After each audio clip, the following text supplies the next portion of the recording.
Verifying your Apple Pay account is essential for ensuring secure transactions and accessing all features. Follow these steps to complete the verification process. Step 1. Open the Wallet app. Launch the Wallet app on your iPhone. This is where you manage your Apple Pay card and settings. Step 2. Add a payment method. If you haven't already, tap the plus icon to add a new payment method. You can add a credit or debit card by scanning it or entering the details manually. Step 3. Verify your card. After adding your card, your bank may require you to verify it.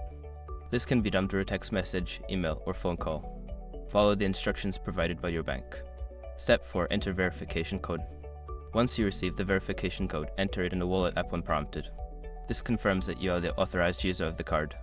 Step 5. Complete setup. After successful verification, your card will be added to Apple Pay. You can now use it for transactions at supported merchants and online. By following these steps, you can ensure your Apple Pay account is verified and ready for secure payments.